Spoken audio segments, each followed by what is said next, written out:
Hey everyone, welcome to another podcast. I think episode 16. It's been a minute though, I'd say. We'd like to probably get these out a bit sooner, but I don't know. With there's lots of things that didn't time up that well lately. Like you Yeah, had a lot of days off and I didn't and stuff. yeah, that's the problem with real life is that work always interferes with it. Mm-hmm. But it's fine. It's a good like we'll get it. It's just still this is early, right? Oh, of course, of course. Glad we're just still doing it and yeah, sticking with it. Cause yeah. You were pretty good though lately, or More or less, yeah. Just keep doing what I'm doing and, keep earning money so I can buy more things. I mean, that's how it works. That's my life, right? yeah, saving for the trip, right? Because I always see you posting grub cons on. Yeah, well, that's the thing. It's like less than 7 months to the time when I'm going to be on an airplane. So I mean, this is the thing. I have to buy the airplane ticket, start planning dates on the other end, and just that is hard work when you're away for 3 weeks in Europe where you don't go regularly or have never been. It's hard to plan that because you just don't know where to start, right? Yeah, no, that scares me. Like, I am envious of you, like, not of the trip, but just that you can go on the trip. Because, like, I don't seem. I'm swimming over there. I'm not flying. You know what I mean? It's just that part. But yeah, I'm happy for you. That'll be so fun and exciting. And wow, hitting thrift stores in like Switzerland and stuff. That's gonna be killer. Well, that's the whole point. I'm going over there so I can go to thrift stores. I mean, unfortunately, that is like a main thing. And all my friends are the same like kind of person, like collectors. So they know where all the thrift stores are. So literally, like, oh, I'm in Holland. Oh, well, let's go to the thrift store. I don't care about a windmill. Let's show me a thrift store. Totally. Yeah, no, that's really cool. I'd love to do that. I'll still be here digging through the Kelowna bins like a rat, but no, yeah, it's fun. Yeah, that's lots to look forward to though. A big year for you. You're just getting through the grind still right now, like we Uh, all are. Yeah, for sure. That's the worst part about it is just counting down every day until payday. I mean, it's what everybody does. Totally. Yeah, no, I feel like I'm in the grind too, just from work and other stuff and side stuff and just kind of wanting to make content and like, just kind of put my head down and just working and just grinding away for now. Yeah, yeah. Well, it's that time of year where the Mm-hmm. days seem to take longer to get through, and yeah, after Christmas, there is no real like event you're looking forward to or to make time pass faster. It's just like, oh, it's still February. Oh no. Yeah, no. The thing I like about a birthday in April is like the springs. There's the change. There's something to somewhat look forward to. I know it's like sucks a birthday, but you know what I mean. Just something like okay, like moving on. A new time is happening. Yeah, yeah. So I do look forward to April and like the spring. Yeah, But I yeah, mean, it's a gloomy long days drug out right now. yeah, for sure. And the weather sucks. And my Hmm. birthday's at the end of February, so it's like, Oh yeah, yeah. usually it's raining on my birthday, and I hate my birthday anyway. So it's like, I just that seems to arrive faster every year, but I never like that. I don't like acknowledging my birthday because I didn't really do anything, so there's no reason that I should be congratulated for anything because all I did was get born, which wasn't Yeah. my choice. So it seems to be, my mom should be the one that's the happy one because she got to, evict me from her body however many years ago. So it's like, Hmm. my birthday, it's just, for me, it's just another day. Yeah, no, I always like birthdays in a weird way. Like, yeah, it sucks getting older, but I do like the reflection and like stuff like that. So I've noticed at times in my life that's really come into play. Like I'm getting older and like I'll actually set out things or like actually do them or like just take a more retrospect on things. Oh, well, Like yeah. looking back. I know probably part of getting older, but you know what I mean. It's just like I do, like, and it's spring, right? So it's like it's like everything feels fresh and new. Oh, no, no, for sure. Yeah, no, that part is true. And I mean, like in the last couple of years, the amount of like personal growth, that I've gone through, it's nice to look back at 5 years ago and think how much of just how crummy everything was in comparison to now. So Oh, yeah, I do totally. have that. Like, Yeah, no, especially the last 5 years, it's been a lot of change for me as well, like total flip flop. But no, coming just to my real self, not being masked behind like negativity as much. Hmm. You can still joke around, have fun, but just before yeah, it came from a dark place.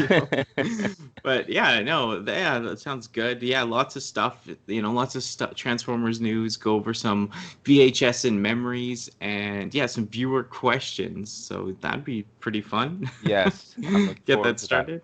Well, we'll dive right into the Transformers news. Transformers Bumblebee Cyberverse adventure trailer. It's season 3, so season 3 of Cyberverse Bumblebee, I guess, came out, and yeah, there's new characters and toys, and we're mostly interested in the toys. So there's new Hammerbyte, Thunderhowl, Wild Wheel, and Meteor Fire. So yeah, I guess right off the bat, which one would you say your favorite? Oh God. See, this is exactly the kind of figure that I'm starting to like, are these cartoony figures. So I mean, I I, I seriously, except for Optimus, I would probably buy all, well, and maybe Bumblebee. I would probably buy all of these things. These are all exactly the kind of things that I like.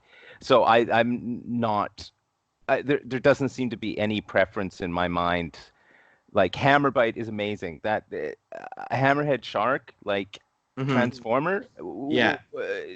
Yeah, and Yes, his both take my modes look money. really cool. Like his shark mode looks like super awesome. Yeah. And how he has that trident crown in the robot mode, and like he kind of, yeah, a mermaid-ish style, but not. Like he looks really cool in that robot mode. Oh, for sure. I mean, right down the list, I would literally tick mark these and just buy them if I saw them. But the problem is where am I going to find these? This is Vancouver. We get nothing here. Yeah, no, I was talking about that with an employee at Toys R Us today, that they're saying like what we always say, like in bigger cities it's more pick through, more people, more collectors. Like here you actually have a chance in a smaller town to like actually find these guys and stuff. Yeah. I mean, I don't know where these going to be Like sold. Walmart and Toys R Us for sure. Yeah. Great. Like I've seen nothing at Walmart and Toys R Us. So this is going to be one of those situations where, I I don't know what I'm going to do because I'm just not going to be able to find these things. Yeah, yeah, here I know they'll be around when they come, but they'll like, kind of put them out in waves and all that. But I really like that Thunder Howl too. Like Oh, he's puking that laser beam up, and that alt mode, his like little tiger mode is really cool. yeah, no, totally. Like these are amazing figures. And I mean, it's just lately that I've been more interested in these, stylized figures that like I just, well, as soon as you sent me the link and I saw these pictures, I was just like, why did you do this to me? Like, this is just more I mean, if I could just insert money into the screen and get these, this would be happening now. Hmm. Yeah, no, for sure. I like that Thunder Howl. It's robot mode too. It looks so cool. Like a knight, kind of has the shield and the sword, and like kind of like the knight outfit. It reminds me of. Oh yeah, no, exactly. Just even the ones that just show the concept art, like yeah, they're just it's everything I want. Like I even like the Optimus Prime, and how many Optimus Primes does a human being actually need? I mean, Hmm. you end up with, as soon as you become a Transformers collector, you end up with like 3 Optimus Primes just as default. Like they just show up in your collection. But I love it. I love everything about this. This speaks to me. Yeah, the thing with me is like this is part of that Cyberverse line that I'm collecting all sealed. So like Yeah, I'd have yeah. to buy doubles if I'm gonna open any of these, and I'm gonna buy them all. Like if as many as I can. Like I'm not gonna, like I said, I'm trying to go for a full collection, but I'm not trying to go out of my way. Like I'm just trying to like get anything I can, but Yeah, not going on the internet and like buying things that I need for it. Yeah, I'll do that down the road or something, but right. I'm not trying to spend hundreds trying to complete this collection. But I really like having this stuff sealed. It looks so cool, like all my Cyberverse stuff. I want to do a video on it one day. Hmm. Well, yeah, I mean, the packaging is really like really nice packaging on this stuff. And then, like I'm all for stuff in boxes. I love that. But, like keeping them sealed, that's where it's at right Mhm. there. Yeah, but it's hard too, right? Oh, of course. But yeah, the Bumblebee, it looks okay. Even like you said, the Optimus Prime, I like the Starscream. Yeah, all these figures, like the Megatron, kind of they didn't change enough. It doesn't look like kind of looks blonde the same. But Yeah, that's the only one that just feels like they just got a repaint on it or something, or Mhm, just maybe tweaked a bit. But mhm, I've seen so many Megatrons that this right. is just I don't need that one. And yeah, some of the pictures of the unrendered guys look pretty cool as well. Oh, everything about this. I love everything about this. I can't wait to actually physically get them in my hands. hmm But Shark Guy, I love Shark Guy so much. Hammerhead Boy, and like I his know. robot mode looks so good. Like I want to buy two of those for sure. I need to open that. Like I'll kill myself. Like, Yeah, no kidding. I mean, I'll freak out if I can't have that guy for real. Like, No kidding. yeah, no, great. Like the Cyberverse stuff is more for kids, like especially this line. But they still do a pretty good job. Like like not every collector would be after these, but like you said, if you like the more the stylized, the little bit different Transformers, these guys look pretty sick. Yeah, and I mean, like I find that with the Cyberverse stuff, it's kind of hit and miss. Like the figures, some of them are not that great. Like they're Oh just, no, yeah, and they look garbage. really, really cheap.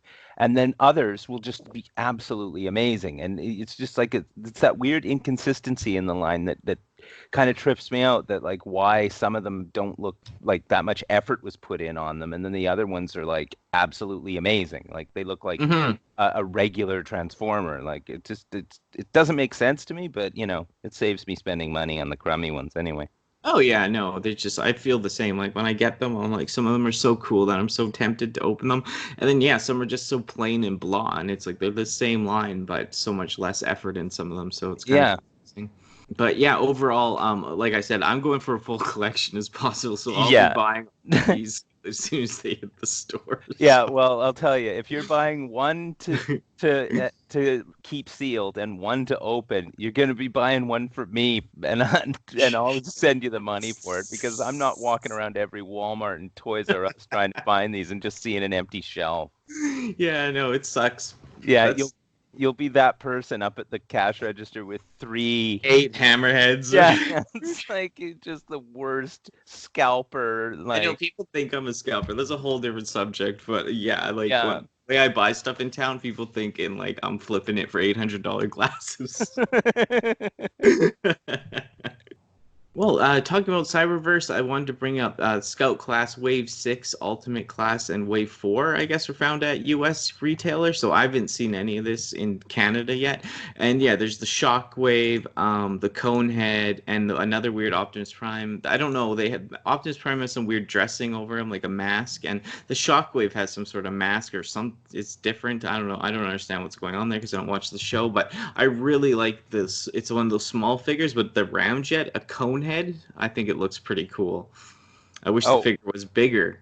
yeah, yeah. No, this is another thing that, that if I saw it in the store, it would be very quickly in my collection. But like, yeah, this is. I hate when I see that these things are being found in stores down the States, and then, you get up here in the hinterland of Canada, and like, good luck. I mean, if we ever see these things, it'll be amazing. Yeah, I hope we do. Like I'll like well, the day I see that Ramjet in the store, if I do, I'm gonna be so Oh, excited. for sure. Does Optimus Prime like I have to if that's probably like a $50-$60 figure, like I won't like to complete that's something I won't be wanting to buy or probably won't until it goes on clearance if it ever comes here. But that Shockwave, I don't know what's going on with it. Like, is that a mask that you put on it, or is it Well, actually like that? It has some clear plastic thing over it. It looks yeah, like. that's that Energon armor. I was hmm looking at other figures that have it, and it's just kind of this kind of clear plastic stuff that you put on them to make it look like it's, glowing Energon, and it like fits over them kind of thing. Like Oh yeah, I did it's see some not of those act new ones too. Yeah, with the yeah. Energon armor. Yeah, Yeah. yeah, yeah. So that probably comes off, and it's just a regular shockwave underneath. But still, I mean, if it was cheap enough, yes, please, I'd buy that. But because it looks like it's one of those larger figures too. So It it's is. Yeah, so no, I think I have that figure. Like they've already, or like they released ones like it, like with different, like different boxes or whatever, and then yeah, just yeah, add the Energon on it and stuff. But yeah, yeah. I mean, they're really nice. I not the Optimus Prime one, because that's Yeah, it looks like my pick. Batman or something. If you Yeah, look that's what I at it. was thinking. Yeah, Weird. yeah. But just that Ramjet by himself. Oh, looks Oh so God. good. No, I know. This is like, why taunt me like this? Hmm. It's just so cruel. I know. I wish they had a big, bulky, childlike Ramjet in this line. It'd be great. Because yeah, like I love the Coneheads. They're some of my favorite Seekers. I love the Seekers, but I love the Coneheads too. They don't get enough play, so I'm happy to see this figure out. Yeah, for sure, for sure.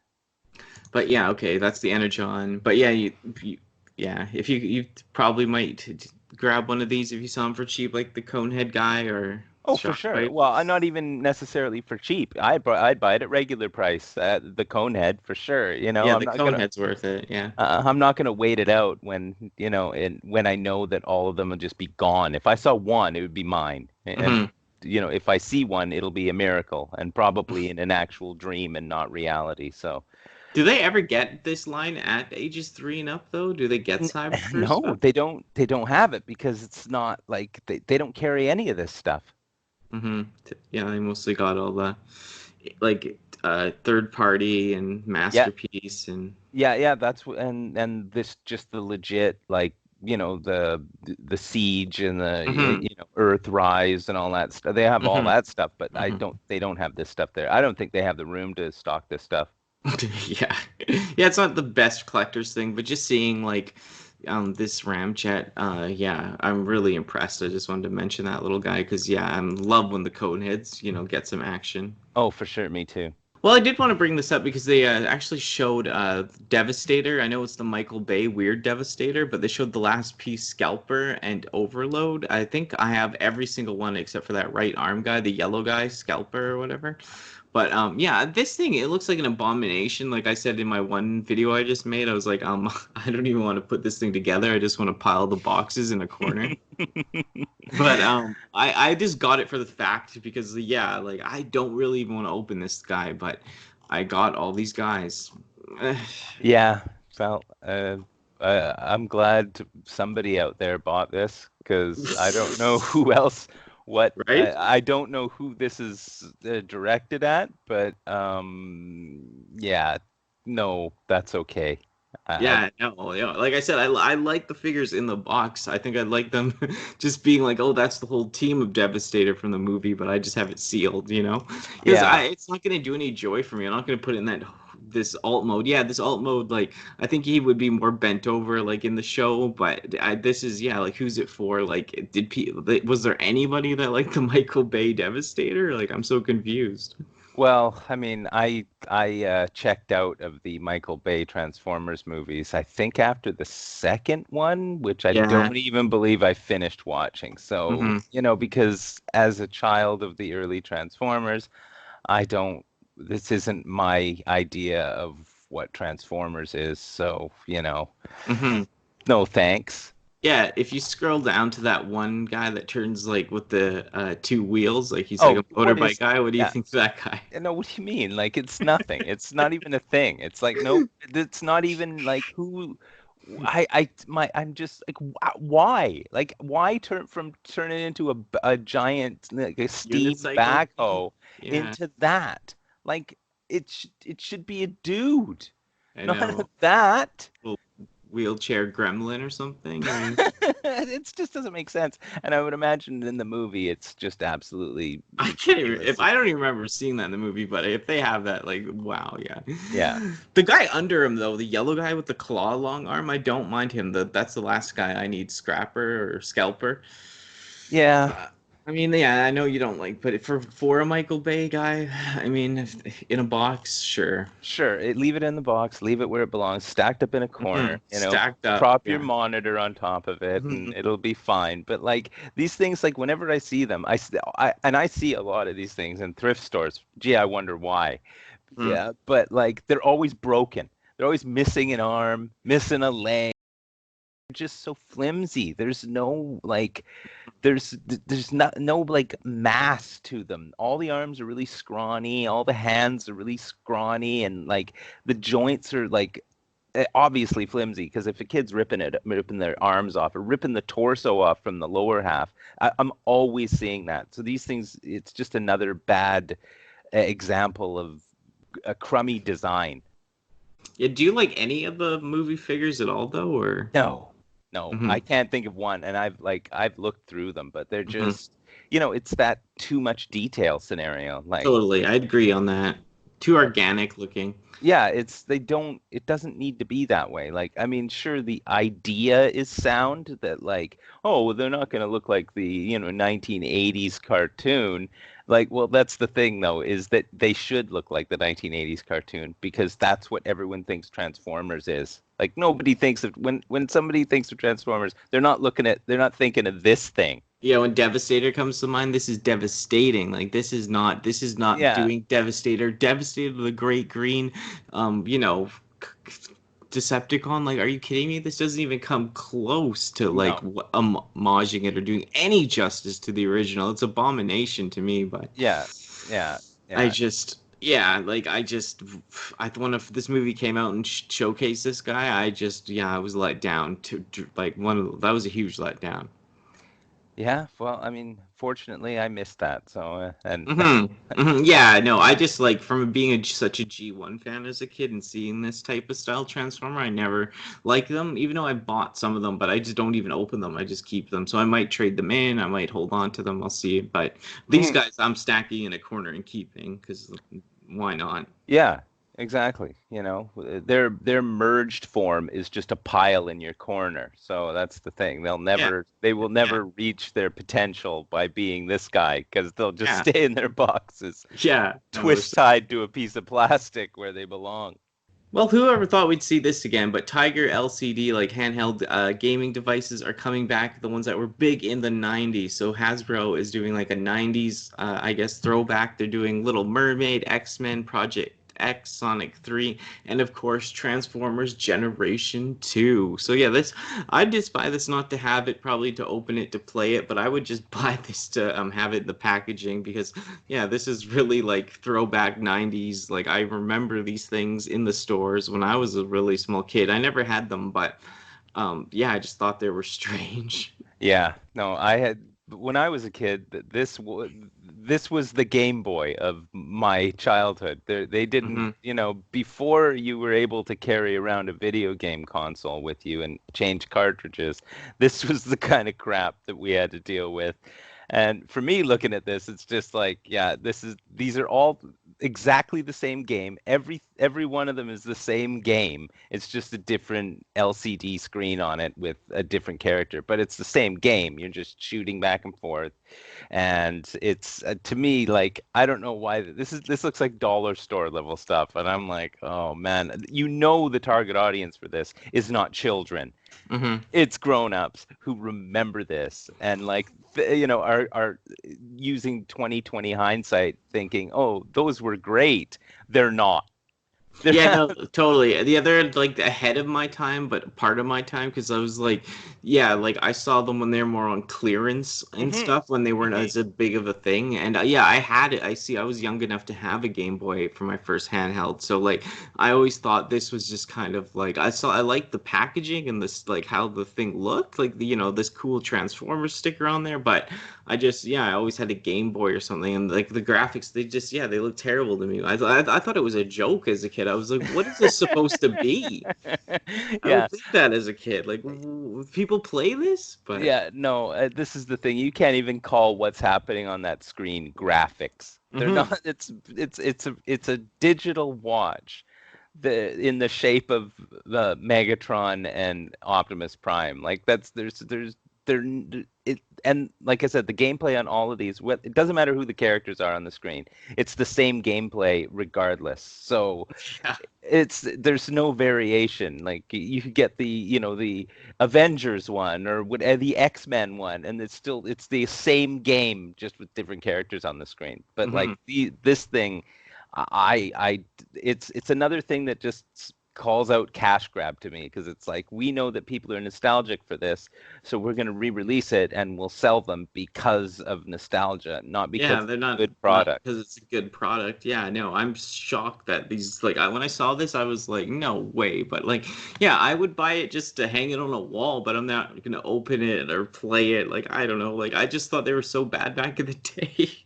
Yeah, no, exactly. Like you hand this to a kid who's 10 and they're going to be like, "Oh, well, how do I connect it to Wi-Fi and change the game in it?"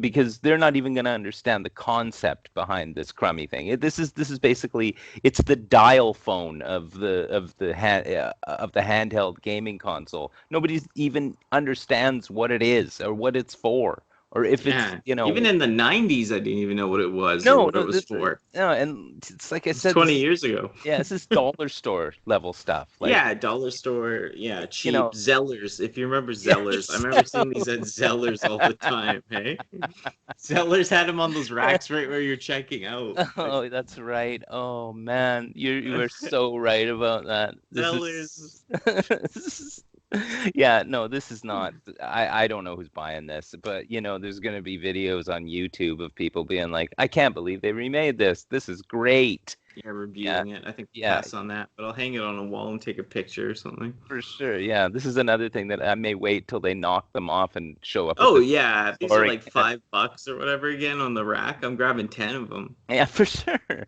Yeah, resale value of dollar store. That's the resale value of these things. Like, I know. I think the only way some modern people know about these that didn't grow up is obviously from the AVGN video. I guess, but like I said, this was the Game Boy of my generation. Like, it's But yeah, but people even younger than me, and you know what I mean, like that never even saw these on a Zeller's rack. Like it's just like being introduced to it probably by James. Like some people, like at least in the gaming community, yeah, for sure. Oh it's no, that's interesting. I always thought that was a cool thing. But yeah, no, these are just I throwaways. mm, for sure. And it's I highly doubt that the quality level of these will have improved since 1988. It's still going to be the same crappy, horrible digital MIDI type of sounds coming out of it, and like just The ghosting or oh, whatever. totally. Like they'll just be every slot with the Optimus Prime image in it will just eventually just be filled up, and the demo, is just oh man, I The hate demo. yeah, where it just plays the game on its Hmm. own. That's more fun than actually playing the game. So Mhm. like, yeah, no, I'm not sure. This is not. So Yeah, it's like you said, I like it cash grab. I'd grab it like if it was on like yeah, I might yeah. grab one at full price because they're saying they're like $14, $15 Oh yeah, American. So I yeah. mean they're gonna be a little bit more Canadian, but still for that just to throw in a bag if I find nothing else that day at a Walmart or was whatever. Yeah, yeah. This is just unnecessary, though. This is It not, is. it's not for anyone really that I can think of. So, No, this is nostalgia grab, money grab. That's oh, all this is. that's what it feels like. Yeah, well, we got most of the Transformers toys, the new stuff that we're going to talk about all the way. And I just want to mention the Beast Wars movie. They also mentioned about making a new Bumblebee 2. I mean, that's another discussion. But out of those two movies, if they do them, I'd really like to see a Beast Wars. And like Beast Wars was set in that alternate timeline where it was like on Earth, but it was like early humans were still in caves and like it was way back, and I just wondered if they could stick to something like that and not have humans. Like if they have cave humans in the movie that aren't really a part of it, but they're like in the background being cave people, that's fine. But if it was really focused on the Beast Wars Transformers, more than later in their animal modes and then they were in their robot modes, I think that'd be kind of cool. Or Well, yeah, I mean, that's the thing is that if they concentrate on the Transformers and have no people to interact with, that might be a good movie. The problem is Beast Wars, like, if you might be very nostalgic about it, but if you watch the show, it wasn't like it didn't look that great. Like but at it the was time, it good was story. amazing. Yeah, Yeah, it was a yeah, good story. It yeah. didn't look that great. So if they Michael Bay up the Beast Wars Transformers, like they're supposed to look like animals. Yeah, no, it won't So be Michael Bay though. It'll be a new no, direction. Thank God. yeah, I mean that's the thing is that they have to get away from the fact that we don't want to see that. We want to see things that like we remember. So, but yeah, if they don't have interaction with people and concentrate on the actual characters of the Decepticons and Autobots, then that's what I want to see. So I Hmm. mean, regardless of whether it's Beast Wars or Transformers, if they concentrate on the main idea, then I'd be happy with it. So Yeah, well, that's the thing too. I feel like with this more Beast Wars or Beasties, as is known in Canada, but yeah, Beast Wars, the thing about it that I like is, yeah, it does take place when, like I said, people are in caves, right? So, yeah, like, if they stick to the true Beast style and the Beast Wars like lore and all that, like they will, like they don't have to do the people, and they could have them more in the animal modes talking, like kind of like a CGI like kids show with animals, because then and then they could be in their robot modes too, right? But yeah. I just feel like that the Beast Wars, and if they, yeah, the old show, like you said, yeah, you looking back on it, some of it's hard to watch because of the graphics, but still, like to this day, there's goofy episodes, but there's some real good episodes. They have like even romance between some of the guys, like Black Rat Nia and Silverbolt, and like Yeah. they have a lot going on. Tigertron, I really like, and all those guys. Like there's really established characters, right? Yeah. No, I really enjoyed watching that when I was a kid. Well, I wasn't a kid, but on YTV, I guess that was. Yeah, Canadian television, YTV. Yeah. So it was really good. Steez. Because Beast Wars, you can't use war in Canadian kid television, so. Yeah. And I was just always surprised that they were still like using the Transformers IP as like something that they thought people would want to watch back then. Because I was like, geez, Transformers, that's kind of old school, but still, it was. I enjoyed the show. It was old school and fresh, yeah. Like I said, I had almost every American release of every Beast Wars figure. I sold them a few years ago for a bunch of money on eBay, but it was like I just didn't care. Like, it's like when I got older, when I was a kid, when I watched Beasties, I thought the show was good. I thought the figures were okay. Like they do have a good nostalgia vibe to them, but I wanted like I want Transformers that turn into vehicles as toys. Right. Yeah. Well, that's the thing is that the toys were just like you said, they were okay. Then when you transform them into an animal, there were all those like seams and everything that you could. They didn't look right when they were transformed. So like everything about them was a little awkward. Yeah, in both modes. Like sometimes the Yeah. alt mode looked okay, but like you said, they'd be seams. But then the robot mode would just have so many legs hanging off. Well, that's the thing. Yeah, it's like somebody's hand is the head of the creature. It's like it doesn't. It just looked really awkward. But I do like Beasties, like and Beast Wars, whatever. Like I really do like some of the characters, like Tigertron and yeah, Tarantulas and like all those guys and Megatron and everyone just in their own way. Like I really liked Beasties. Like I'd be so happy if they did like a movie where it was like kind of like the original show, like just kind of groundbreaking in its own way of like getting away from the Michael Bay, getting away from this and that, starting fresh, and Yeah, for focusing sure. more on the Transformers, like you said. I think that's always the hugest disappointment. I don't care. You can have a human if they're just like like a sidekick, like Wheelie or whatever his name's son is, Daniel in the movie. Just Yeah. I know he's annoying, but just like stick him on this. He's just a side character with a Transformer. You don't get into his life or anything. No, exactly. He's the connection between the humans are the connection between the transformer and the planet that they're on. So it's like the human when the transformers are interacting with each other, the humans they're pointing out that like, oh no, look, they're Megatron's going to destroy that oil derrick. And that's it. That's his role. And then the Transformers are like, okay, well, let's go fight on the oil derrick then, because but the people are just incidental. Well, nobody cares about the people.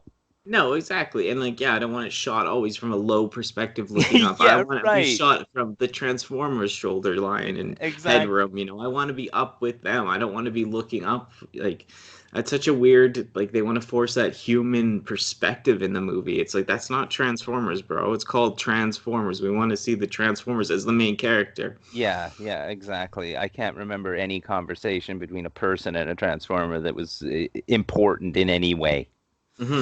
No, yeah, I know. Like even the show, like how they have it in the show, like yeah, like a couple lines from a human and they're just around, whatever. Yeah.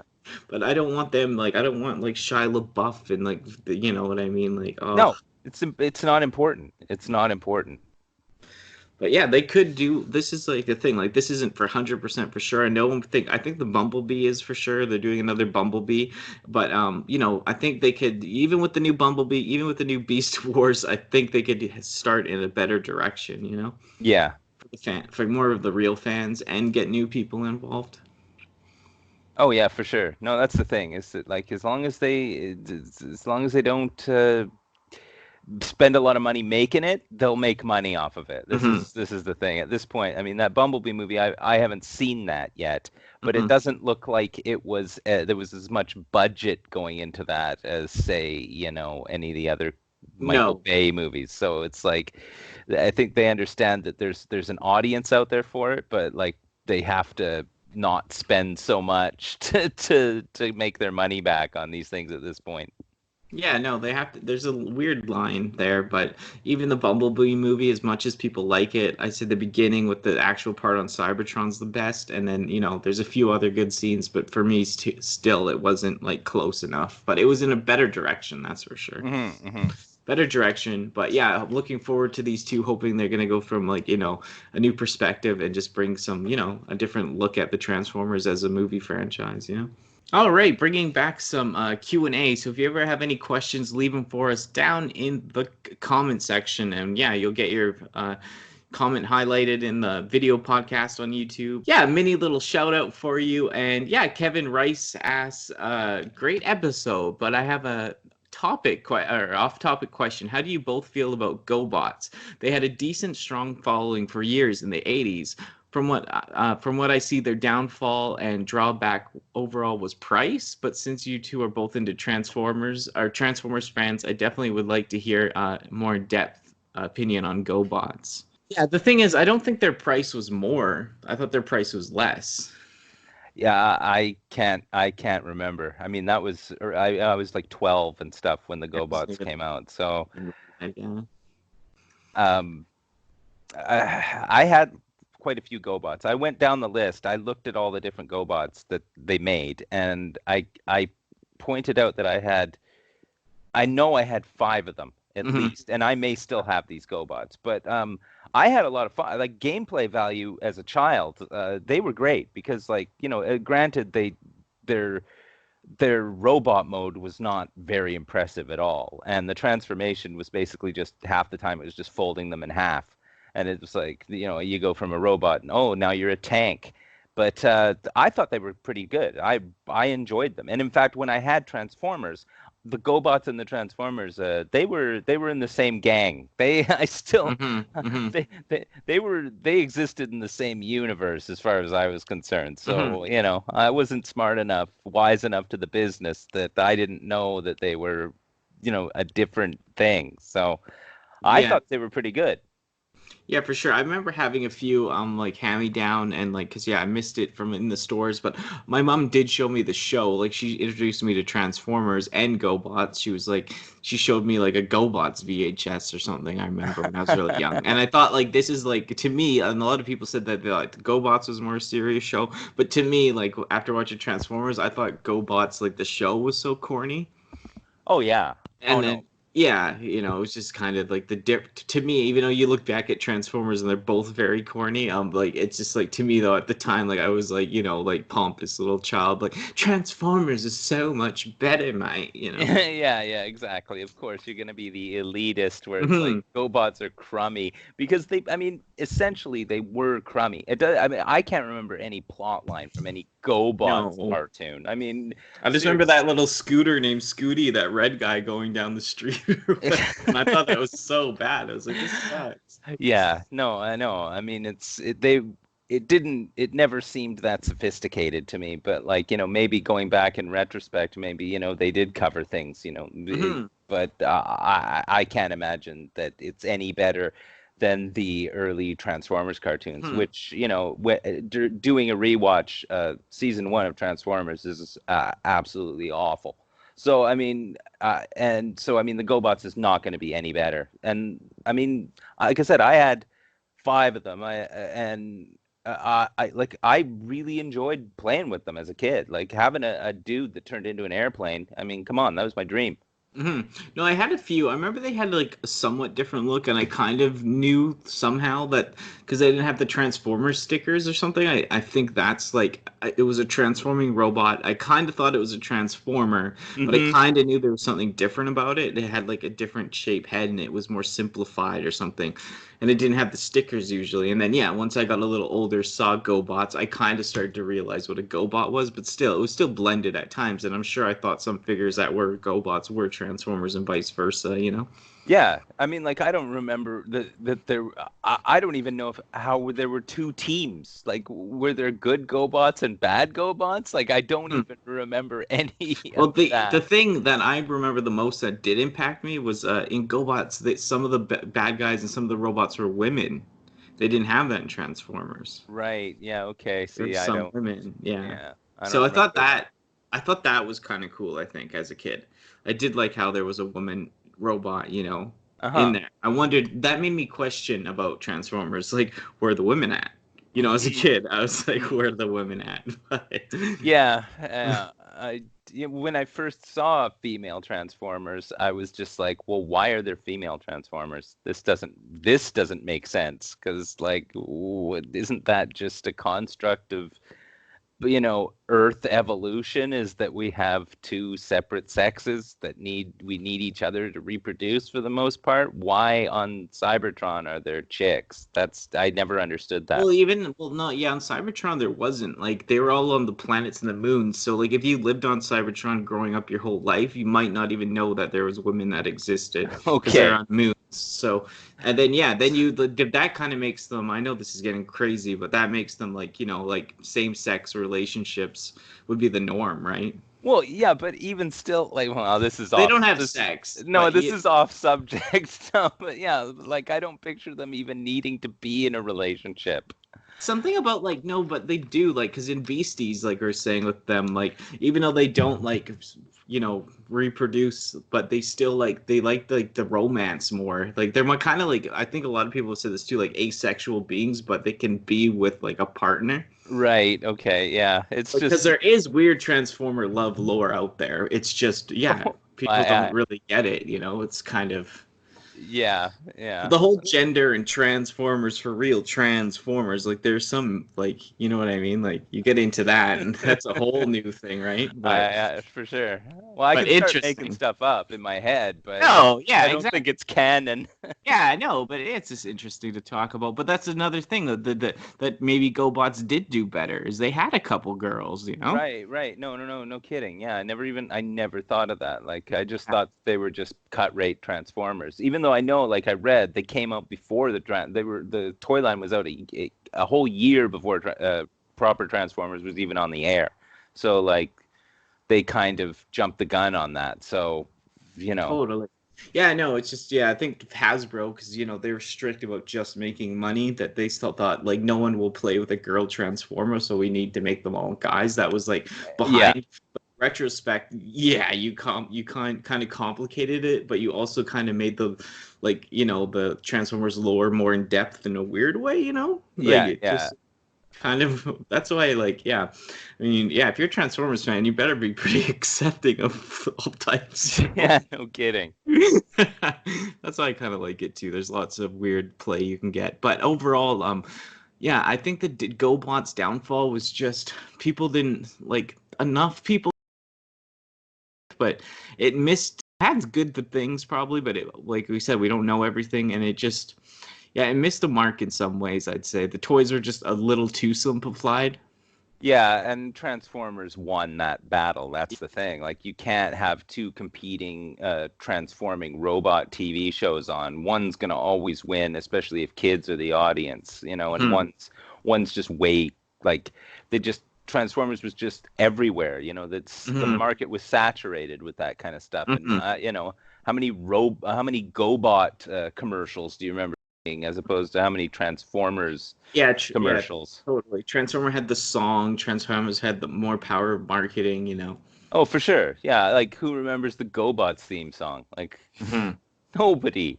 Yeah. Nobody. No, yeah, no, I could not. I have no idea. If I had a gun to my head, I could not tell you No, one thing no about it. way. No, no, no. Go bots! Like, Sure, there yeah, you go. That was yeah. it. That was it. That's it. Well, another question, like I said, if you have any questions, get your Q&As down in the comments, and yeah, we'll be able to answer your questions and all that good stuff. And yeah, Spider Lair, they have their own podcast. I appeared on their podcast before. Yeah, they asked a question, just like to feature them, and yeah, go check them out on Twitter, and yeah, they have a podcast and a YouTube channel and all that good stuff. So, yeah, Spider's Lair asks, I have a question for collectors. Are some new figures constantly coming out better to collect than the original retro stuff? With the state of the market these days, I'm contemplating getting back into collecting, but the price of G1 scares me off. All right, well, we're totally on different ends for both this question, but yeah, of course, you're gonna, if you just start buying a whole bunch of G1 stuff off eBay, you're gonna be broke. Yeah. But the thing is don't buy things as an investment. Buy what you like. Don't think about future selling of it, because if you're only thinking about what it's going to be worth, you're not enjoying it. This is the thing.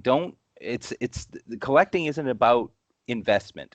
If you're buying things to hedging your bets and thinking you're going to resell it, then you're not a collector. You're an investor. Yeah, you're not in it for the right reasons. Exactly. Yeah, for the market, that's what I mean. This question, like, no disrespect or anything, but it's just like the marketing part of it. I would never even put that into consideration. I just collect G1 because I like nostalgia blocks. And yeah, I never think about like, oh, this is gonna be worth more later, right? So yeah, and if it's for looks, I mean, if you like G1 stuff and you are a G1 fan and you want G1 stuff, there's G1 reissue stuff. Now you can get that and it's fine. You don't have to worry about getting like original 1980 whatever 5 legit boxed G1 stuff. Sure, you would be broke, but the thing is if that's your thing and you really want it, go ahead and buy it. And I mean, like the new stuff, sure, it's more readily available, so you can buy it, but it's it's about what you like. It's not about how much it's going to be worth. And money, if money's tight, don't ever buy things you can't afford. Money's not tight and you got to spend $125 on a boxed whatever, do it. Damn, my mom listens to this podcast, and she's gonna repeat this stuff to me again. She's gonna be like, "Remember when Grub Gun said don't buy all this stuff?" Yeah. Well, I mean, I'm not saying don't. No, I know, This I is know. the thing, Yeah. like, but no, I'm I saying, can't afford it. yeah, but I yeah. know, yeah, she loves that. Yeah, I mean, there's always that moment where you're gonna have buyer's regret, or you're gonna think maybe I shouldn't have bought that or whatever. But like, if you're constantly doing it, like if every purchase you make is like, I can't believe I paid $125 for that, then you shouldn't be collecting that. You shouldn't have regret over what you're doing, and it should make you happy. And that's the thing.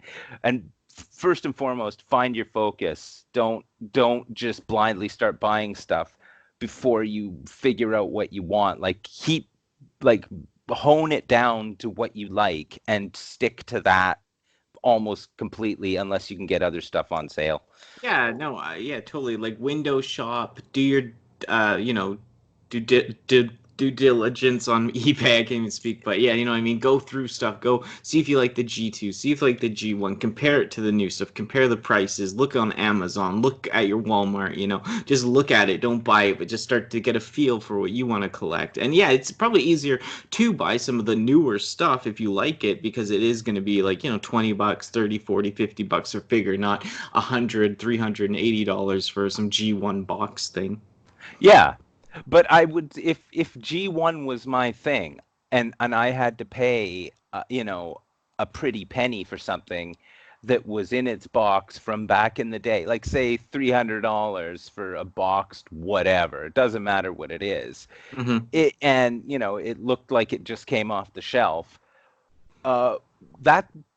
That's fine, but they also make knockoffs of the same thing in G1 packaging. So, which you can save money on, and you're going to get the same pop out of it nostalgia-wise. So, always like consider what you're doing And especially when it comes to collecting, unless things are $2 that you're collecting, you have to start considering like how much you want to spend and how much joy in conjunction to your spending does it bring you. You know, are you getting $200 worth of fun out of this boxed, Optimus Prime, or are you staring at it going, I can't believe I spent $200 on that.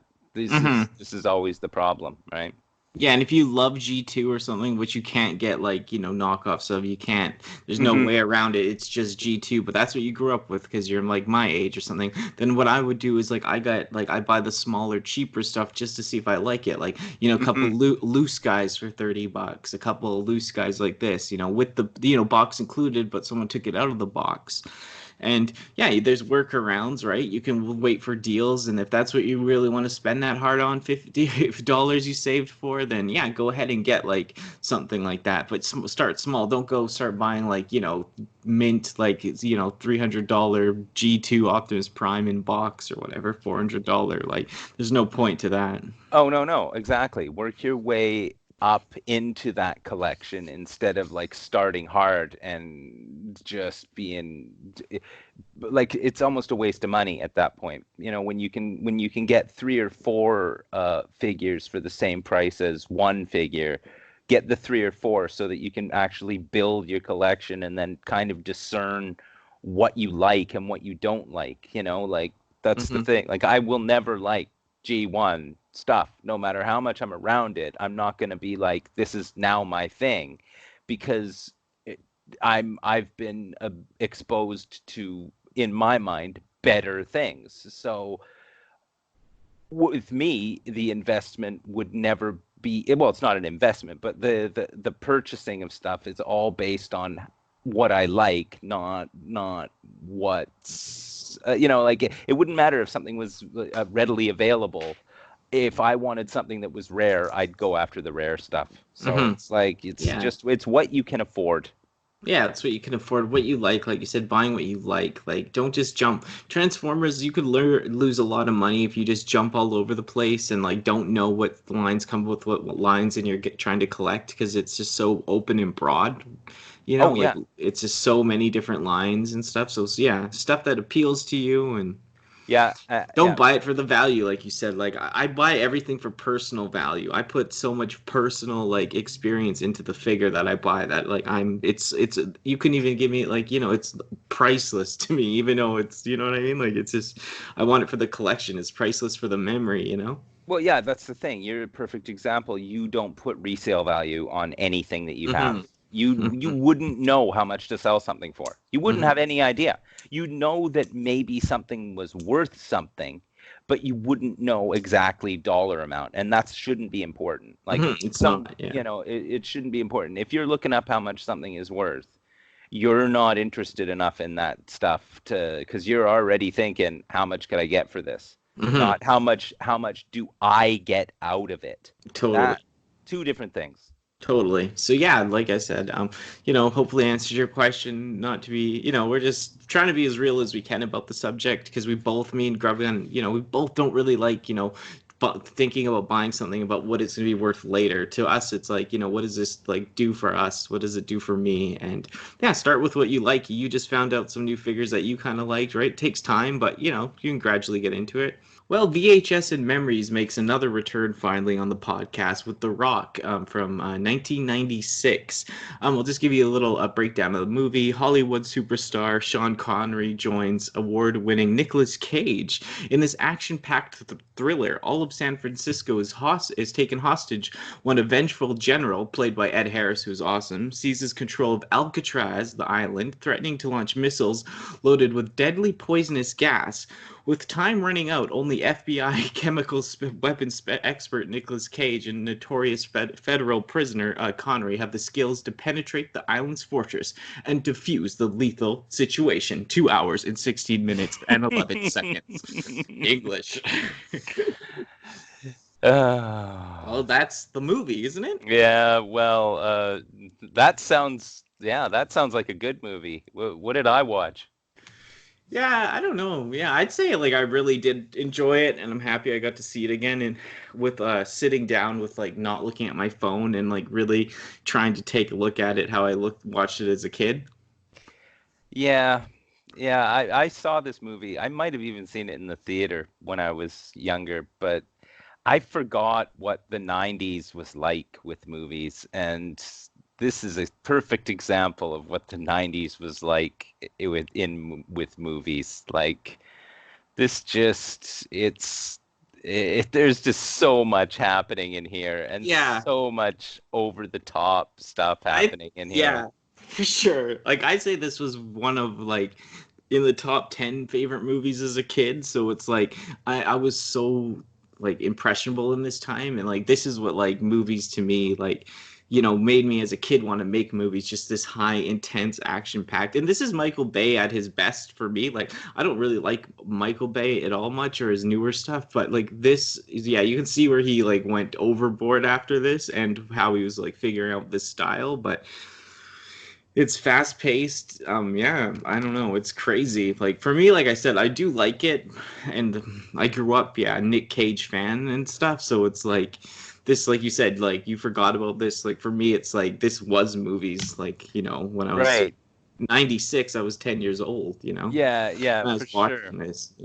Yeah, I mean, by this time in my film watching career in '96, what I was like, what was it? Yeah, I was much older than you, I would imagine. Exactly. It's So different. Yeah. I wanted to see movies that, invoked some kind of emotional reaction, whereas this it's like eye candy, and like I forgot Nicolas Cage, how big of a ham that guy is. Yeah, I loved it though. Like this is like I don't know, like Face Off, this Con Air. I can't even. I think those are the three Cage movies that I like the most, or something. Yeah, Uh, can't he's really. He's so Nicolas Cage in this, but the thing is, I like how him. I do like how him and Connery, or Sean Connery, play off each other. Oh, for sure. No, Sean Connery is like the breath of fresh air Yeah, because like he sleepwalks his way through better like performances like this. This is nothing to him. So it's like exactly. he's just like just play Sean Connery. Oh, okay, I Oh can do yeah. that. I mean, it's his character is like it's so convoluted and so ridiculous, and why he's there is so ridiculous, but the fact that he's there kind of lends some credibility to everything, and it's Yeah. it's kind of funny that way. Like you could tell he's just like, well, I mean, I hope that as long as the check clears, I'll be in this movie, because there's Oh no no, for there's sure. no validate there's no way he was thinking, well, this is going to get me the Oscar. No, Finally, no, I'm gonna get no. that Academy Award I've always been wanting. Mhm. Like, no, no, No, no. yeah, but their chemistry actually, like, it's something like they do have some sort of chemistry, like, because yeah, like I just like how like yeah, he's so over the top Cage and like so crazy, and like what's his name Hmm. plays it so straight, and yeah, Totally, I was like, it totally. almost reminded me of me and you in a way, like like am I acting like a total fool, and like you're more grounded, but they have that dynamic like that where it's like one's really up but one's really down, but they balance. But yeah, like Sean Connery, he's barely acting, but he does an amazing job. Oh no, for sure. By the end of the movie, I really liked them together. Like by the Exactly. last, the in the last third of the I movie, know it's the the best third part. act is really tight. You know what I mean? So Once much, they yeah, that car chase in the middle, I was literally like, I have to stop watching this, because like if I don't need to see more action. That car chase in the middle, or not even in the middle, it's like beginning. the Yeah, beginning of the like the end of the first act is what that is. yeah, And I'm just like, this is dumb. This doesn't need to be happening. Like, why do you? no, But that's why the movie's 2 hours and 13 minutes. You need a 13-minute car chase, because I'm yeah. just like, I hate fluff. It's so over the top, like yeah. Remember the guy on the trolley, like the black guy driving it? Like he Yeah. had all these one-liners, and like he was a character for a moment, and like Mm. it's But yeah, it's just that just epitomizes '90s action movies to me. Like that, at some point there's going to be a car chase. Yeah, the only thing about that one compared to new ones though is like a lot of that was that 99 like practical effects though. Yeah, oh, yeah, So no, I for liked it. sure. Like there's a lot of it that I'm just like how it looks. Yeah, it's so Michael Bay and blown out and stuff, but and a Ferrari, but it's like okay, like these are there's stunt people here. There's Yeah, no, for sure. No, I don't. The special effects were all practical in that movie. Mhm. There's no, it's not that age of, there was no CGI happening. I'm No. sure maybe at the end where the jets were flying around, maybe, there Yeah, there might have was been, some subtle stuff, but whether that was CG or just, yeah. like green screened actual jets into the movie, like, Mhm. it's arbitrary, but like it, it was just, it kind of calmed down. I liked how the movie calmed The down. last third, like Yeah, you said, is like a different movie. It's tight when they're actually together and friends. They should have done that like halfway through the movie. Like right, when right. they're like when they actually become buddies, you want it to last. But it's like they're just like yeah, they play off each other well at the end, like really well. Like it's surprising. Like Well, the problem is that I had is that their relationship is based on really stupid parts of the movie, like Sean Connery's daughter and Nick Cage's wife being pregnant mhm. was kind of the binding force in their relationship, because Connery was empathizing with Nicolas Cage for just be having a child, and and he wants Nicolas Cage to get to know his kid and not have Yeah. not have Well, that horrible relationship that he had with his daughter. So it's that stupid tiny nonsense that they bound their relationship with, that was completely the part of the movie that was just superfluous, that they didn't need to have in the movie, was in there just so these two people could get along. Like mhm. that's what the writers were thinking. And Yeah. and the But I thing can is, admire like because they're both in the same city that might be bombed, so that could bring you to like work yeah, together with someone. I know, but how often during the movie were you thinking about that? No, no, Never. no. Never But until they they did. brought it up. Yeah, to the up. Yeah.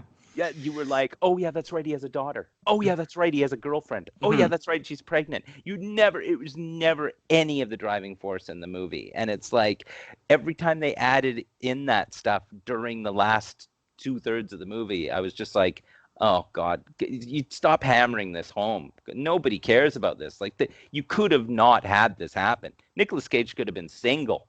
It doesn't make any difference. Like Yeah, for you're sure. adding 5 minutes of crap to a movie, like that just doesn't. It's not important. And I mean, we don't need another layer of I think plot. that was the 90s though, and just how that like because they're like it's so many things flashing that they have like all the connections like are overdone. Oh no, for sure. No, for sure. Like because the connections are so tenuous that you need something in there, the glue to hold together why the movie's taking place or why these two people are there together. And Yeah, it's totally. so they're like, okay, well, here it is. Here's the glue. And the thing is it's bad. It's that part. It always bothers me when there's stuff in a movie that you need to have in there just so the movie happens. Yeah, It's I think like, like I grew up with that though. That oh was no, so yeah, heavily in the 90s that yeah, I get it, but it's just to me it's just part of the cliche of the action movie and the that's what it 90s is. movie and Yeah, that's what it is. It's like the car chase. I knew it was going to be in there. It had to be. Why would it had to be? But like, does it have to be? Is always the thing. Like, it's the only part of the movie that I tuned out of, because I'm like, man, I don't need to see this, because you mhm. could literally cut this out of the movie and it wouldn't matter. The movie though overall there was moments where I had like I get all those like weird like I don't know what they are like hair standing on the back of your neck type Hmm. like moments and I got that in this movie at the end like when he's like in that clock tower with the guy with the knife Yeah, right, and right. he's like Rocket Boy or whatever. I Yeah, like yeah, for yeah. some reason like I was like no way this is happening and like I forgot about it but it like sent Me like too. yeah he went flying and like yeah the violence on that guy he got destroyed and then yeah, Yeah. even at the end too, when he does the green flares after he shoves that huge needle in his heart, and he's Hmm. like he's on his knees with the Yeah, flares, like the planes go over his head. It was like yeah. it's That's so over the top, but I was yeah. like, I for this for the time, I love that this exists. Oh, for sure. No, very iconic moments in this Hmm. movie that stand out. I mean, like, Yeah. but for, and the parts that were in there, they're like cringy and eye rolly, Mhm. like when they were on those, the mine cart Oh, underneath. that part. And, I knew and you I'm, were gonna bring that up. Yeah, that part's yeah, the my minecart madness from God. Donkey Kong. I'm so glad you Yeah. mentioned that. I knew you'd mention that Donkey Kong. Yeah, and he's hanging by one foot. Yeah, no, it's just like it was about 5 minutes Cut into it that. happening, and I'm Cut like, that. wait, why is this happening? What's Mhm. going on now? Is this just some callback to like some Indiana Jones nonsense? I know. Because that's what it feels Mine like. it felt like But Donkey Kong. Yeah, like that part. I don't. That's one of my least favorite parts. Even as a kid, I always hated the minecart part. I mean, it was short, but Yeah, at least, it but still, hanging by one foot. And I know, and the thing is I was watching this and I thought to myself, they built this set just to have this happen, no, and this that is part's just good, it's but just we're it's fine that yeah, they would it's do it just for that. dumb. Like this whole part is dumb. I Like know they spent all the money on that. I mean, like it looks great, but it's a minecart madness from Donkey Kong. Like I don't. exactly.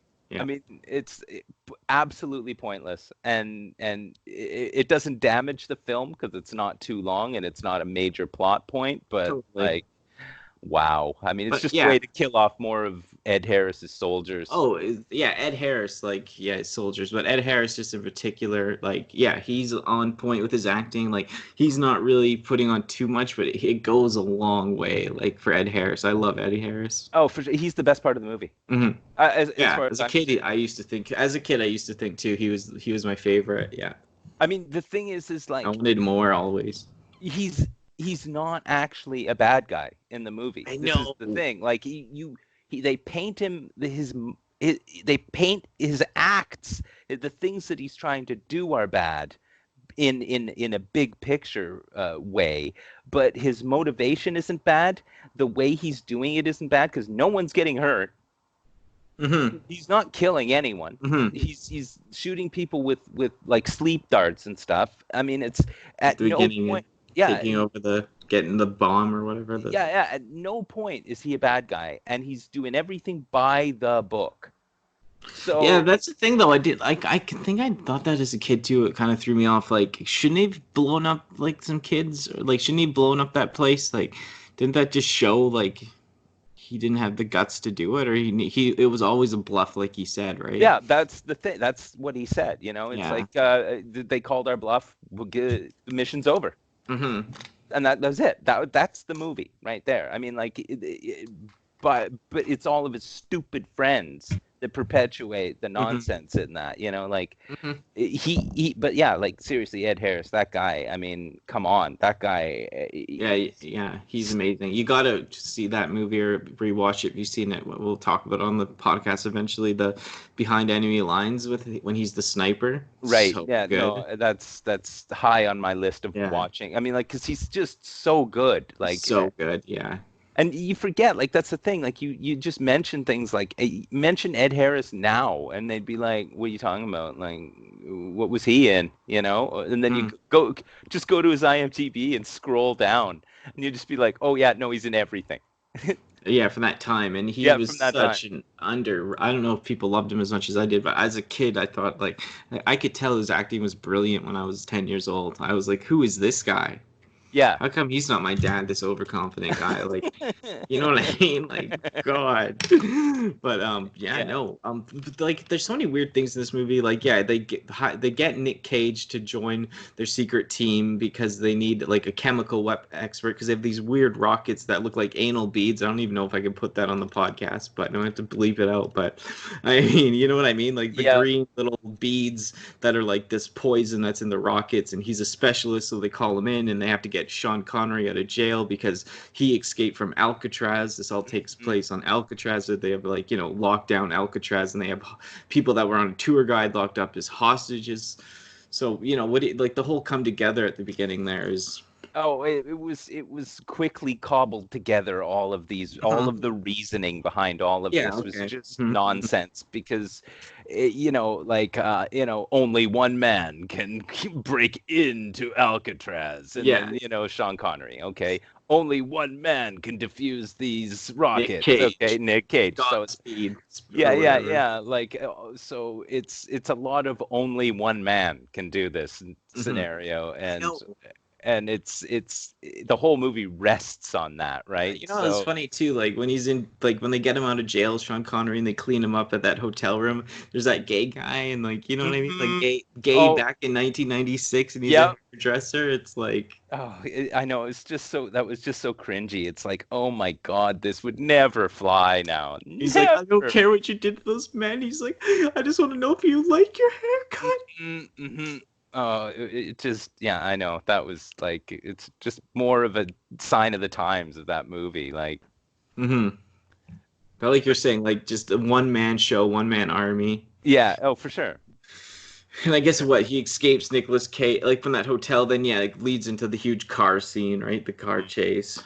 Yeah. And I mean, it's just one uh, stupid situation to the next in the first a third of the movie. Like that's just the setup is so cornball, but the payoff is so much more worth it than the setup. Like you have to sit through that nonsense, like the whole overacting Nick Cage. Like he's really, really in the first third of this movie, he's really like. I guess he's just being Nicolas Cage, but I Yeah, mean, no, he I but just he forgot does that the over that's the what he's top Nick like. Cage, but then like yeah, when they're in the helicopter before he goes with the army to Alcatraz. Yeah. Sorry, yeah, before they go to Alcatraz, like I start like yeah, I noticed that like he was putting it on more at the beginning because he starts to like show the character like he's actually getting scared, you know what I mean? He's not Yeah. so overconfident and silly, but it's like done in such a over the top Nick Cage way.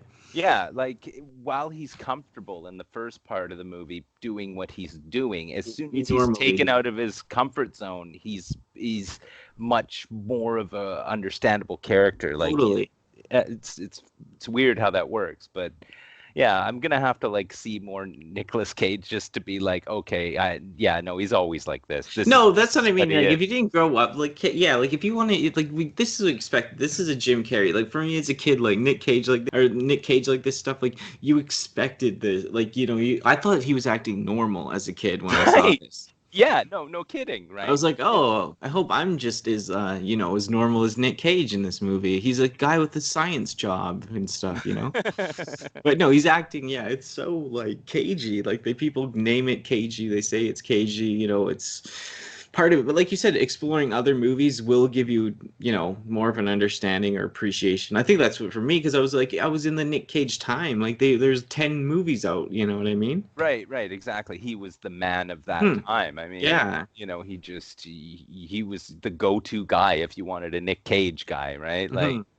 so I mean, I just forgot, you know, Totally. I just, you know, like him, movies that he's in aren't the kind of movies I want to see, you know. So Hmm. like, my Nick Cage experience is not as you know, say, uh as much as my Sean Connery experience. Right. It's way more than my Nick Cage experience. See, that's so funny that because that's what I'm saying. Remind me and you because I'm like I know I'm like grew up on the Cage and you grew up on Yeah, Sean exactly. Connery. It's Yeah, hilarious. It makes me laugh. That's funny. yeah. Yeah, that's funny.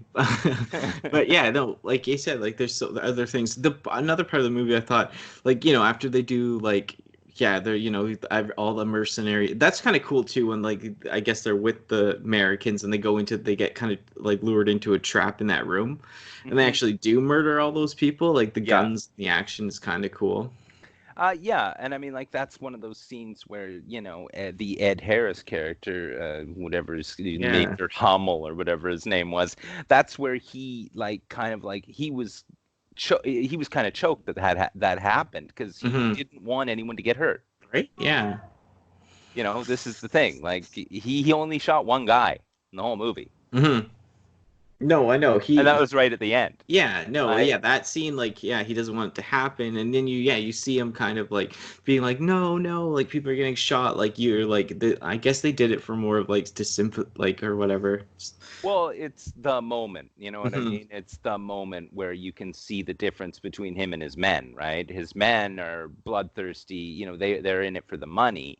They don't believe in the actual like cause that he's going for. They're just like, they're not as focused as he is. Like he's like, stop firing, and everyone just keeps firing, and like things are out of control at that point. So yeah, no, totally. like I'd agree. Yeah. Like, yeah, he's it's out of control. You see the dynamic between them shift, and yeah, it's even good. Like at the end, like when Nick Cage, they find them and they disarm some of the rockets. They're looking for more, and like yeah, the he's having with his mercenaries, Ed Harris. Like everyone starts turning on each other because a lot of the people on his team, they want to like actually like kill people because they want to like get paid or whatever. Yeah. Carry out the orders, but yeah, and when they all like have the guns to each other and stuff, it's pretty good. Oh, for sure. The whole team turns on each other at the very end. Yeah, the little Mexican standoff, as it were. It's kind of it's kind of funny. And I mean, it just shows like the kind of things that they allow happen in a movie where it's like the Nicolas Cage and Sean Connery literally sneak up to these guys having this conversation. They're like literally looking through the window of the next room. They're like in the same room as all these bad guys. Whereas early on in the movie, there's like, motion detectors and this, that, and the other. Nobody would ever get near any of these guys. And then by the end, Sean Connery and Nicolas Cage have literally just snuck up on the main dudes in the whole show.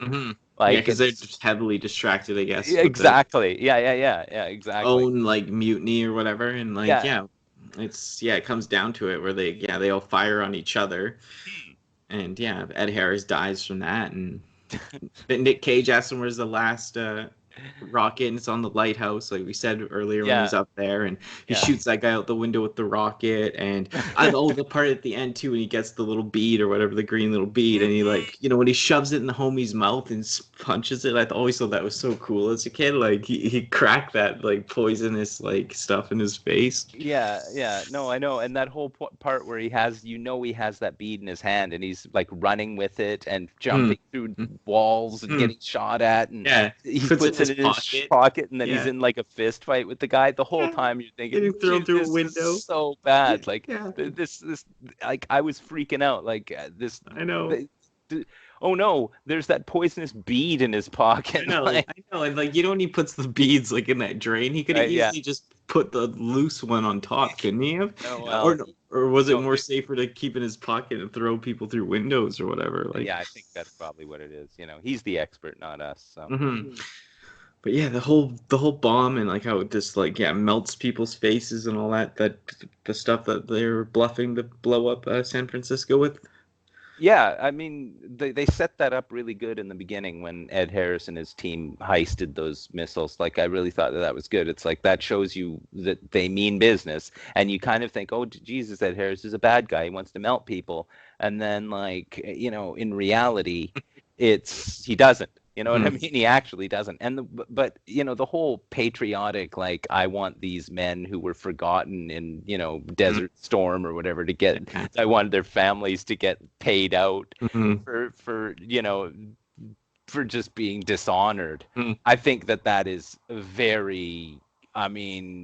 that is a loose way of making this motivation for this guy to do this. Like, it just feels so like it's so patriotic that it just feels like it's just there as kind of like some kind of like patriotic message to everybody. Like, all right, everybody, like these soldiers are dying. Everyone in the audience should respect that. Let's come out of this movie with a message in your heart, like that people died and didn't get paid out. Their families. America.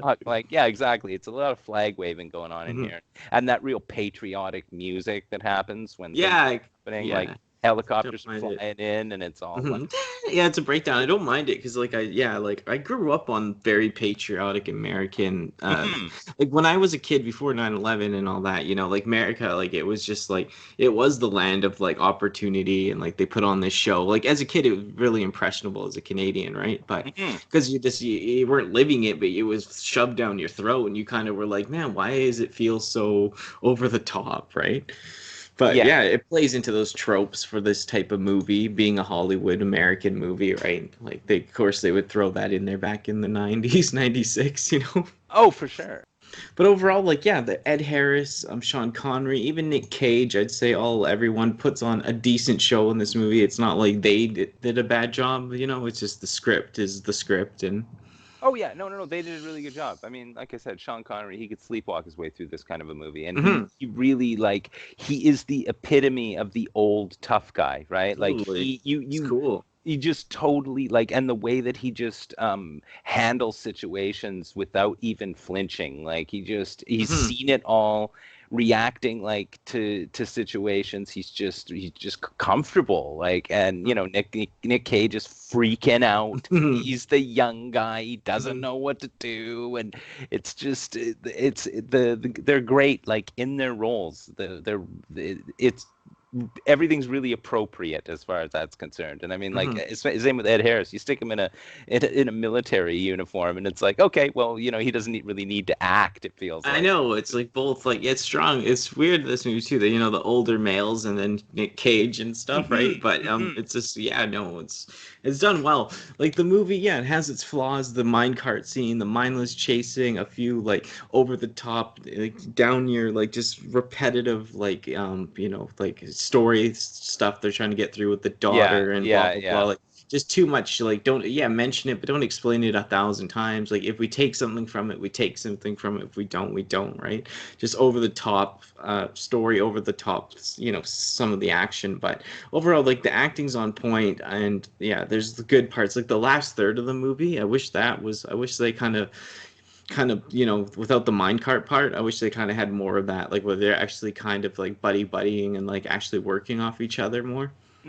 Yeah, you needed the first two-thirds of the movie in order to get to the last third, and Hmm. that's the problem. You know, Hmm. like, is that they needed to shoehorn a whole bunch of stuff in there before it ended up getting good. Hmm. And I mean, it's kind of like, it almost feels like when you look at it and it's like 2 hours and 11 minutes, you're like, man, this movie doesn't need to be that long, but it Hmm. actually does need to be that. Like, Hmm. they could have taken the car chase out of it. That's pretty well And the reasonable. cart part, right? And the But cart part, I mean, but they would have ended up putting another part in there anyway. hmm. But like, it, they cutting the car chase out, what, that takes 10 minutes out of the movie. It needed to be a 2 hour film, Hmm. which is rare for a 90s movie. They're usually an hour and a half. Like, Yeah, no, so I mean, it felt long as a kid, this movie. yeah. So I mean, they needed that time to set this entire thing up. And you know, I'm glad I watched it. It's just that, like, wow, like I had to take anti-cringe medicine for the first third of it Hmm. just to get through it, like, just to get through it, because Hmm. you know, I'm not used to that Cage level acting. Yeah, no, I kind of am. So it's like, yeah, like it was like it was like trip down memory lane, like getting all these silly feelings and like you know like I saw this movie when I was like 10, you know, so Yeah, for it's sure. like hilarious and like yeah, Nick, it was a time, it was an era, it was part of that decade, you know. Yeah. That's Nick was on top of the world. Well, that wraps up another week's podcast. Thanks for checking out the podcast. Yeah, hope you enjoyed this. I know all those New York Toy Fair reveals just all came out. I'll probably be doing a trans topic on that as well. And then, yeah, me and Grub Gun will be covering some of those in the next podcast. So, yeah, look forward to that. Yeah, thanks again, Grub Gun, for co-hosting. Thanks. Go check him out on Twitter, YouTube, and all that. Links down below. Also, special thanks who did the little dolphin logo for me, Princess Rexelia. Once again, go follow her on Instagram. I'll have her links down below. Awesome little artist. She'll be doing more art for me and tons of stuff. So she's part of the little crew. Check out Spider Layers podcast and their Twitter. I'll leave the links down below as well. But yeah, really hit them with a follow on their stuff. I'll leave their links down below. It really mean a lot to me, everyone that supports me. I'm trying to support them back and yeah, bring everyone together. But yeah, that wraps it up on another fun week. VHS and Memories made a comeback, Transformers news, all that stuff. Lots of stuff planned for the future. This is only episode 16. This is barely being this is still being worked on and seeing where things will go. But I appreciate you all so much. Thank you. Get this to 100 views. Like, comment, subscribe, all that good stuff. Share the podcast. Really means the world to me. And yeah, we're just trying to grow and celebrate nerdy and silly things, and yeah, just be ourselves no matter what that is. So stay strong, stay safe, stay positive, and thanks for listening. Take care, everybody. See you on the next one.